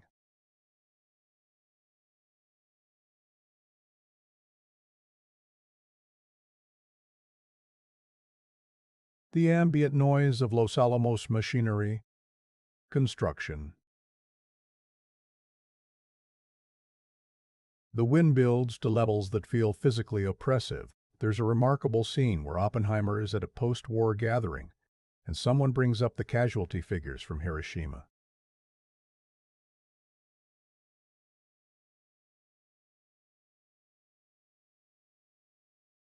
The sound design gradually mutes the party conversation, replacing it with a high-pitched ringing, the acoustic equivalent of dissociation. We're hearing what Oppenheimer hears, not the actual sounds in the room, but his subjective experience of trauma manifesting as auditory distortion. Then a woman's scream cuts through, sharp and clear, and we're back in the room where nothing is wrong except everything is wrong. King uses sound to show psychological breakdown without any visual effects. The Trinity countdown is a masterpiece of sound design, layered with silence. We hear the countdown announcements, the rustling of scientists putting on protective goggles, the wind across the desert, Oppenheimer's breathing getting faster and shallower. Then, the detonation happens, and sound cuts out completely. The silence lasts several seconds, an eternity in film time, before sound returns not with the explosion, but with its echo, the rumble arriving late, the way it actually would at that distance. King makes the silence itself terrifying, a vacuum where we're trapped with our anticipation and the knowledge of what this moment means. Ludwig Göransson's score is unlike anything he or Nolan has done before. This isn't orchestral bombast or electronic minimalism. It's something stranger, built from violin strings recorded and then manipulated to sound barely like violins at all. Göransson worked with violinist Edda Magnusson to create textures that could range from beautiful to horrifying, sometimes within the same cue. The main theme is a rising pattern that never quite resolves, creating constant tension, the musical equivalent of a question that can't be answered. The score functions as Oppenheimer's interior monologue, the churning of a mind that never stops calculating. During the Los Alamos sequences, the music has an industrial quality, rhythmic and relentless, suggesting the machinery of the Manhattan Project, but also the mechanical nature of the work-brilliant people solving problems without fully processing the implications. There's a cue during the testing phase where the strings are bowed so aggressively they produce overtones that sound like screaming, and it's unclear if this is score or sound design, or the boundary between them has dissolved. Göransson uses silence strategically, dropping out completely during key moments to let the weight of what's happening speak for itself. When Oppenheimer receives the news of Jean's suicide, there's no music, just the phone call, Murphy's face, the silence of grief. When the verdict is delivered stripping his security clearance, the score doesn't swell with tragic strings. It just stops, leaving us in the bureaucratic quiet of a room where a man's legacy has been destroyed through administrative procedure. The Strauss timeline has its own musical identity, colder and more formal, suggesting the mechanistic nature of political revenge. But Göransson allows the two musical worlds to bleed into each other. During Strauss's confirmation hearing, when he's being questioned about the Oppenheimer persecution, the score begins to use themes from the color timeline, suggesting that Strauss's fate is now entangled with the man he destroyed.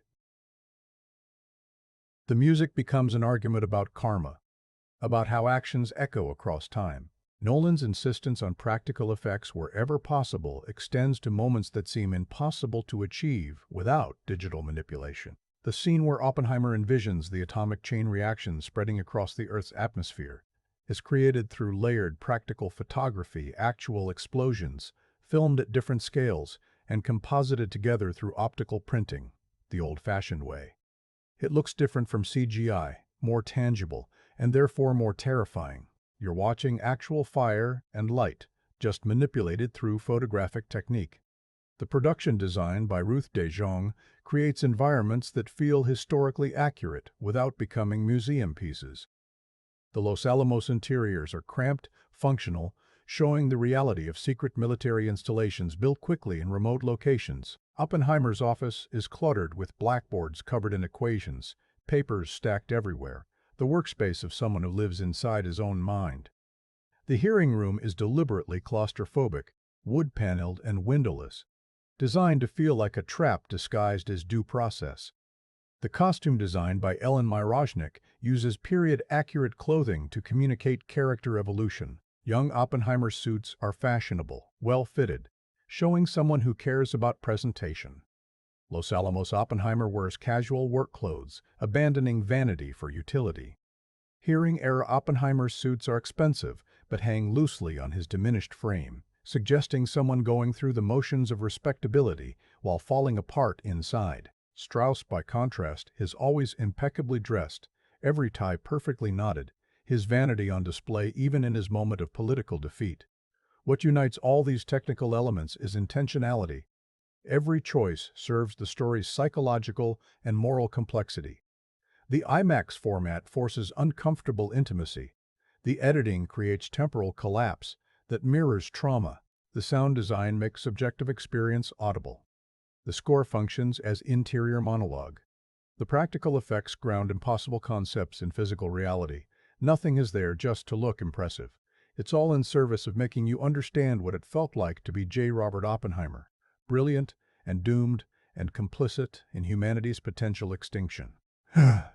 This is maximalist filmmaking with minimalist emotional restraint, spectacle in service of interiority, technical innovation deployed to explore moral collapse. And it works precisely because Nolan and his collaborators understand that form isn't decoration, it's meaning. How you tell a story is part of what the story means. At its core, Oppenheimer is asking a question that has no satisfying answer. What do you do when you realize your greatest achievement is also your greatest sin? The film doesn't traffic in easy morality or clear villains because the real horror is that everyone involved had justifiable reasons for their choices. Oppenheimer built the bomb to stop fascism, a legitimate goal. The military used it to end the war and save American lives, a defensible position. The politicians weaponized Oppenheimer's past to eliminate a dissenting voice, morally corrupt but bureaucratically legal. Every character believes they're doing the right thing, and they're all contributing to catastrophe. The Prometheus myth, which gives the source biography its subtitle, operates throughout as both metaphor and warning. Prometheus gave humanity fire, an act of benevolence that elevated civilization, and the gods punished him eternally for it. But Nolan complicates the parallel by asking, what if Prometheus was wrong? What if humanity wasn't ready for fire? What if the gift itself was the crime? There's a scene where Oppenheimer is lecturing about quantum mechanics, and he tells his students that once you understand how atoms work, you can't unknow it. The knowledge exists independent of your wishes about what will be done with it. He's describing his own tragedy without recognizing it yet. The security hearing functions as Oppenheimer's punishment, but it's the wrong punishment for the wrong crime. He's being persecuted for his political associations and his opposition to the hydrogen bomb, things that are either constitutionally protected or morally correct. He's not being held accountable for building a weapon that killed hundreds of thousands and put humanity on the path to potential extinction. The system can't process the actual moral weight of what he did, so it prosecutes him for trivialities elevated to treason. It's a perfect example of how institutions punish the convenient rather than the culpable. The film explores American exceptionalism as both ideology and delusion. The Manhattan Project scientists genuinely believed they were saving civilization from Nazi tyranny, and they were.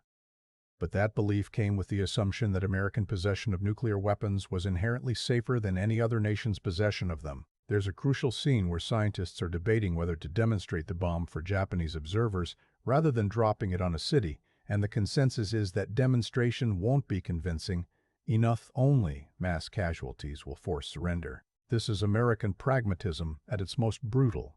We'll vaporize a city to save time and American lives, and we'll call it mercy because the alternative mainland invasion would have killed more people. The math might even be correct. The moral calculus is monstrous. Watch how the film handles the Hiroshima decision without showing the bombing itself. We see Oppenheimer in meetings where targeting is discussed. Kyoto is proposed because of its cultural significance. Destroying it would demoralize the Japanese leadership.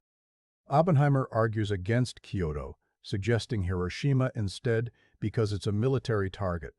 He's participating in the selection of which city dies, and he chooses the less bad option, as if that absolves him. Later, when the casualty figures arrive, he looks sick, but not surprised. He knew what the bomb could do. He designed it to do exactly this. The guilt isn't about being deceived. It's about being correct in his calculations and horrified by their real-world application. The hydrogen bomb debate exposes the flaw in the original Manhattan Project logic. If building the atomic bomb was justified by the Nazi threat, what justifies building the hydrogen bomb? Germany has been defeated. Japan has surrendered. The Soviet Union has the atomic bomb, so America no longer has a monopoly. The super serves no defensive purpose. It's pure escalation. The arms race made manifest, and Oppenheimer, who balked the original justification completely, can't accept this next step. He's drawing a line between acceptable mass destruction and unacceptable mass destruction. And the film shows how intellectually and morally incoherent that line is. If Hiroshima was justified, why not the hydrogen bomb? If the hydrogen bomb is too far, wasn't Hiroshima was justified? Why not the hydrogen bomb? If the hydrogen bomb is too far. Edward Teller becomes the dark mirror of Oppenheimer's earlier self as scientist, so excited by the technical challenge that he's blind to the implications. When Oppenheimer argues against the super on moral grounds, Teller dismisses it as squeamishness. The fact that we built this thing doesn't give us the right to decide how it's used, Oppenheimer says at one point, and Teller's response is essentially, correct, so why pretend otherwise? Just do the physics and let the politicians handle policy.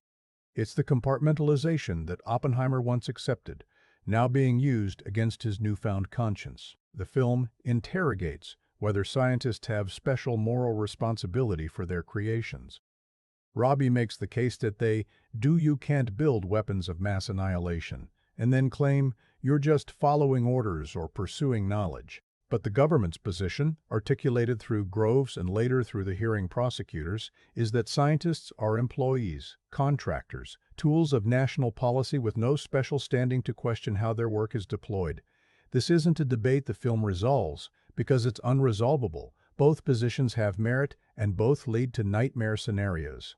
There's a devastating exchange during the security hearing where Oppenheimer is asked if he has moral objections to the hydrogen bomb. He tries to articulate a position based on technical limitations and strategic concerns, carefully avoiding explicit moral language because that's not his official role. The prosecutor pushes, but do you, personally, believe it would be immoral to build? And Oppenheimer can't answer honestly without admitting that the atomic bomb he did build might also be immoral by the same standard. He's trapped by his own compromised position, unable to claim moral high ground because he's standing in a crater he helped create. The relationship between truth and power is examined through the dual hearing structure. In Oppenheimer's hearing, truth is irrelevant. The outcome is predetermined, and the proceeding is just theater, to provide legal cover for a political decision. Witnesses who tell the truth in his defense are dismissed or ignored. His actual loyalty and actual contributions are beside the point. Meanwhile, in Strauss's confirmation hearing, truth eventually matters because political power is genuinely at stake. Senators who might have accepted Strauss's version of events are confronted with testimony that exposes his vendettas and pettiness, and they reject him. The film suggests that truth only matters when powerful people decide it should matter, which is a bleak assessment of how institutions function. Identity and duality run through the film's visual and narrative structure. Oppenheimer as scientist versus Oppenheimer as administrator. His subjective experience in vivid color versus objective documentation in grayscale. The man who can visualize quantum mechanics versus the man who can't navigate political reality. The hero who helped end World War II versus the villain who opposed the hydrogen bomb. These aren't contradictions to be resolved. They're multiplicities that coexist in a single person, and the film argues that complexity is closer to truth than any simplified narrative. The "can you hear the music" scene is thematic crystallization. Oppenheimer and Einstein are discussing physics, and Oppenheimer asks if Einstein can hear the music in the equations, the aesthetic beauty of mathematical truth. Einstein can, but he's also lived long enough to know that beauty and truth have no moral valence. They can be used for construction or destruction with equal facility. The music doesn't care what you build with it.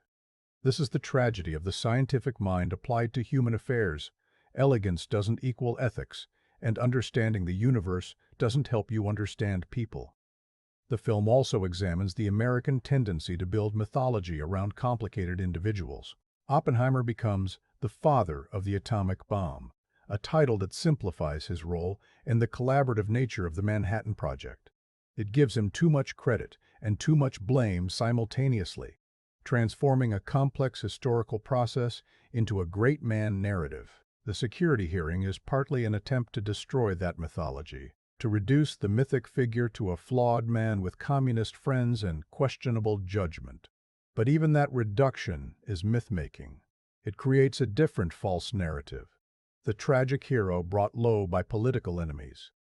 The actual Oppenheimer, brilliant and arrogant and naive and guilty and innocent, exceeds any simple story. There's a scene where Oppenheimer is teaching, and a student asks what happens if the Germans don't actually have a bomb program. What if they're building weapons for nothing? Oppenheimer's answer reveals the self-justifying logic.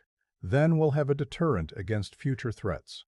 It's a perfect example of how noble intentions stop Hitler, mutate into permanent militarization, maintain superiority forever. The goalposts move. The emergency becomes permanent, and the scientists who thought they were serving a limited purpose in extraordinary times find they built the infrastructure for endless escalation.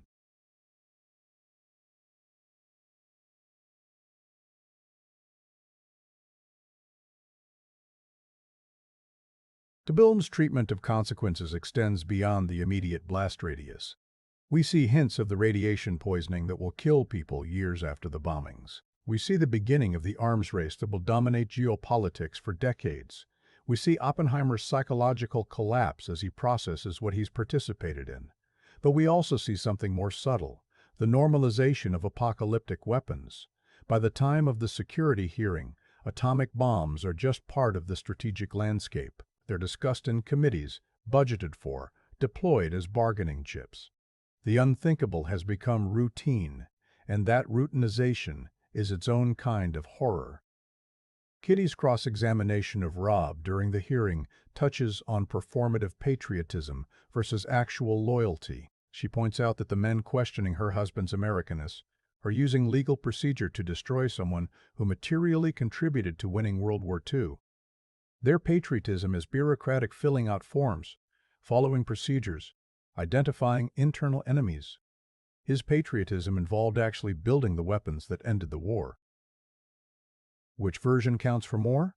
The film doesn't state this explicitly, but the implication is clear. Institutions prefer compliance to competence, comfort to contribution.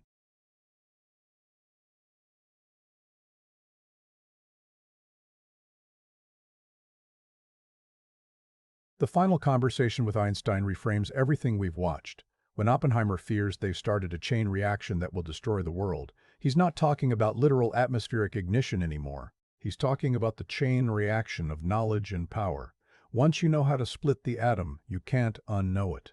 Once the first bomb exists, more will follow.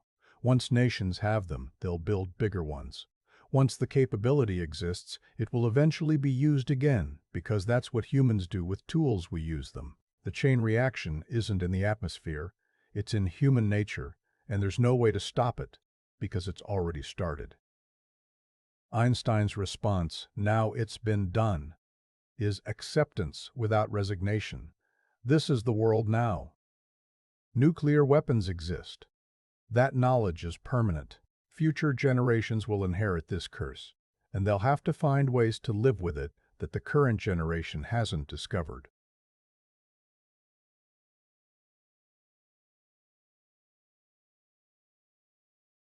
The film ends without offering solutions because there are no solutions. Only ongoing management of an existential threat that will never fully disappear. The question of whether knowledge can be unmade is answered definitively, no. You can destroy weapons, dismantle programs, sign treaties, but you can't destroy understanding. The physics that enables nuclear fission will remain true regardless of what humans decide to do about it. This is why Oppenheimer's hope for international control was always doomed and assumed. Rational actors will choose cooperation over competition, transparency over secrecy, long-term survival over short-term advantage. History has not validated that assumption. What makes the film philosophically complex rather than nihilistic is its refusal to condemn Oppenheimer entirely. He made choices that led to mass death and existential risk. He also helped end a war that was killing millions. He built weapons of apocalyptic power. He also opposed building even worse weapons and was destroyed for that opposition. The film holds all of this simultaneously, arguing that moral accounting doesn't work like a balance sheet where good and evil cancel out. Oppenheimer contains multitudes, as do his choices, as do their consequences. final image of devastated Earth, whether vision, memory, or prophecy, is the film's ultimate statement about legacy and accountability. This is what we made possible. This is what we gave ourselves the power to do. Whether we actually do it is still being decided, day by day, by people who inherit a world shaped by choices made 80 years ago.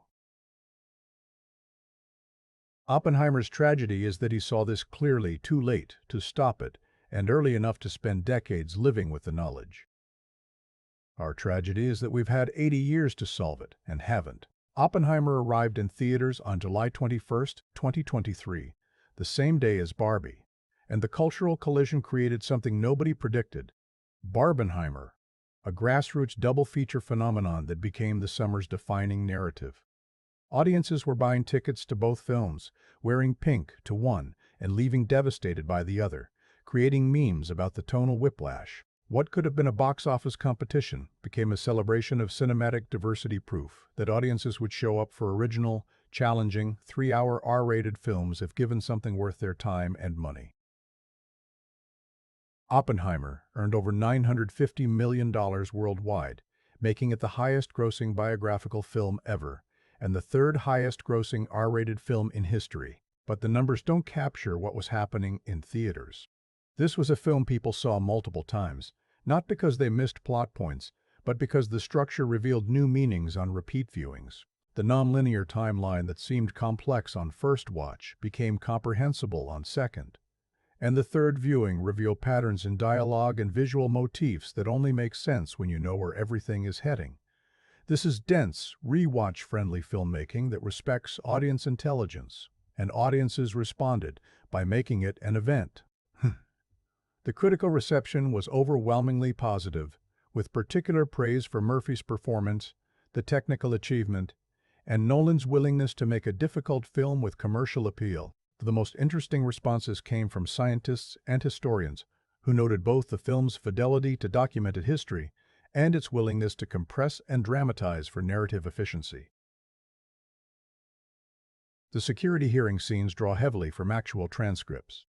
Oppenheimer's conversations and lectures incorporate his documented words. The scientific details are accurate enough that physicists could follow the equations on the blackboards.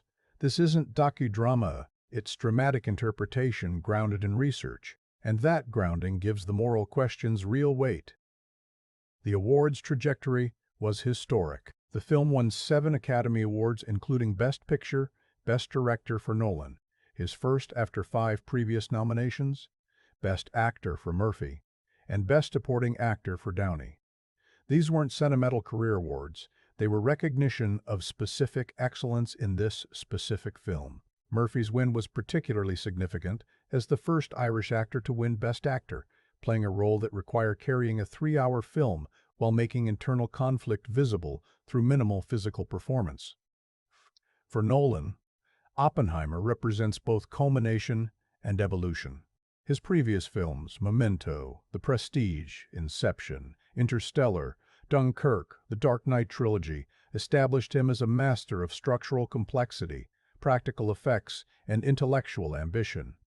But they also established patterns, circular narratives, exploration of time and memory, morally ambiguous protagonists, emotional restraint that sometimes read as coldness. Oppenheimer uses all these tools, but deploys them for character study rather than spectacle. The structural complexity serves psychological depth.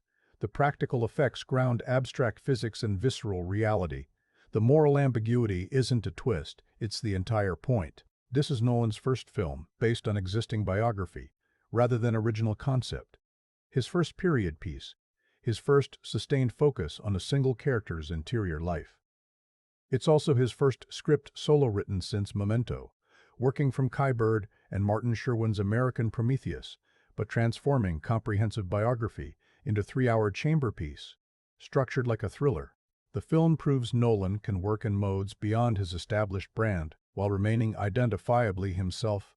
The fingerprints are all there, but applied to radically different material. The film's release timing carries uncomfortable resonance. In 2023, the world is grappling with AI development accelerating faster than regulatory frameworks, with climate change consequences becoming undeniable, with technological capability outpacing collective wisdom about how to manage it. Oppenheimer's story is a warning from history about what happens when brilliant people solve problems without fully considering whether their solutions will create worse problems. The specifics are different. Artificial intelligence isn't nuclear weapons, but the pattern is identical. Revolutionary capability, uncertain consequences, regulatory capture, and the hope that somehow rational actors will prevent catastrophe. There's a sequence where Oppenheimer is arguing with military officials about whether to use the bomb, and he's already lost the argument before it begins because the decision makers aren't the people who understand the technology, they're the people who control deployment. This dynamic should feel familiar to anyone watching modern tech companies deploy AI systems with society-altering implications, while governments scramble to understand what questions to ask. The film doesn't draw these parallels explicitly, but they're inescapable for contemporary audiences. The Japanese release of Oppenheimer was delayed until March 2024, and the marketing avoided images of explosions or mushroom clouds out of respect for Hiroshima and Nagasaki survivors. The reception in Japan was complex appreciation for the film's craftsmanship and willingness to show Oppenheimer's guilt, but criticism that the actual victims remain invisible, that American cinema still centers American trauma even when telling stories about American violence against others. This criticism is valid and important, highlighting what the film chooses to show, Oppenheimer's psychological horror at what he enabled versus what it chooses not to show, the actual human cost in Japan. The film sparked renewed discussion about nuclear weapons at a moment when that discussion had become dangerously quaint. For decades, the threat of nuclear war had receded from public consciousness, becoming historical rather than immediate. But Russia's invasion of Ukraine in 2022 brought nuclear threats back to headlines, with Putin making explicit references to Russia's arsenal as deterrent against Western intervention. Suddenly, Oppenheimer's nightmare nations with nuclear weapons willing to threaten their use for political goals didn't feel like Cold War history. It felt like morning news. Educational institutions began using the film as teaching tool for physics, history, and ethics courses. The structure alone provides lessons in non-linear storytelling and perspective-dependent truth. The scientific content is accurate enough to spark discussions about quantum mechanics and nuclear physics. The historical elements illuminate McCarthy-era persecution and the military-industrial complex. And the ethical questions about responsibility, about consequences, about responsibility, about consequences, about whether brilliance excuses complicity, have no easy answers, making them perfect for classroom debate. The film's influence on biographical filmmaking is already apparent in projects announced since its success. Studios are greenlighting ambitious, complex biopics with major directors and budgets that reflect Nolan's demonstration that audiences will show up for difficult material if it's executed with excellence. The conventional wisdom that biopics need to be conventional linear narratives, inspirational arcs, clear heroes and villains has been challenged by a film that's none of those things and succeeded beyond anyone's projections. But the deeper legacy might be in how Oppenheimer reestablishes cinema's capacity for moral complexity in an era of simplified narratives. Superhero films offer clear good versus evil. True crime documentaries present mysteries with solutions. Even prestige television tends toward resolution and catharsis. Oppenheimer offers none of that comfort. It presents a man who did something brilliant and terrible, who was both victim and perpetrator, who saw consequences clearly and far too late, and it refuses to resolve the tension between these truths because that tension is the point. There's a moment during the final act where Oppenheimer is receiving an award, and the camera holds on his face during the applause, and Murphy's expression contains everything: gratitude for recognition, awareness that recognition means nothing, exhaustion from carrying knowledge too heavy to share, resignation to living with permanent guilt. It's a masterclass in performance, but it's also the film's thesis. Some actions generate consequences that can never be balanced by subsequent good works or symbolic gestures. The applause is real, the award is deserved, and none of it matters because the bombs still exist.